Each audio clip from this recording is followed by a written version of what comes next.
চট্টগ্রামের পটিয়ায় শাহেনশাহ হযরত সৈয়দ জিয়াউল হক মাইজভান্ডারী বৃত্তি তহবিল পরিচালনা পর্ষদের উদ্যোগে পঞ্চম শ্রেণীর মেধাবৃত্তি পরীক্ষা ও পুরস্কার বিতরণী অনুষ্ঠান সম্পন্ন হয়েছে। শনিবার ৩রা জানুয়ারি সকালে পটিয়া খলিলুর রহমান মহিলা ডিগ্রি কলেজ কেন্দ্রে দক্ষিণ চট্টগ্রামের ৮টি উপজেলার বিভিন্ন স্কুল ও মাদ্রাসা হতে পঞ্চম শ্রেণীর প্রায় ৮৫০ জন মেধাবী শিক্ষার্থী উক্ত বৃত্তি পরীক্ষায় ব্যাপক উৎসাহ উদ্দীপনার মধ্য দিয়ে স্বতঃস্ফূর্ত অংশগ্রহণ করে। একই দিনে সকালে পরীক্ষা, বিকালে মেধা মূল্যায়ন, পঞ্চম শ্রেণীর মেধাবৃত্তি পরীক্ষা পুরস্কার বিতরণী অনুষ্ঠান সম্পন্ন হয়।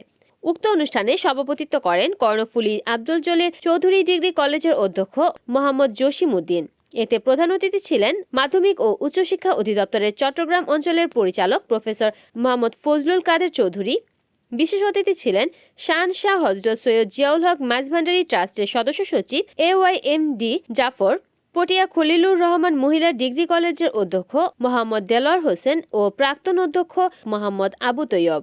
অনুষ্ঠানে স্বাগত বক্তব্য রাখেন সরকারি আশেকান ডিগ্রি কলেজের অধ্যাপক ও বৃত্তি তহবিল পরিচালনা পর্ষদের সাধারণ সম্পাদক তাজুল ইসলাম।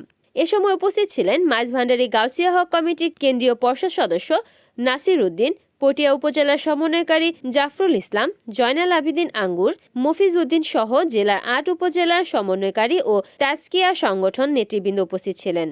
উক্ত মেধাবৃত্তি অনুষ্ঠানে ট্যালেন্ট পুলে ৫ জনকে ১০,০০০ টাকা করে এবং সাধারণ গ্রেডে প্রতি উপজেলা হতে ৩ জন করে ৮ উপজেলায় ২৪ জনকে ৬,০০০ টাকা বৃত্তি প্রদান করা হয়।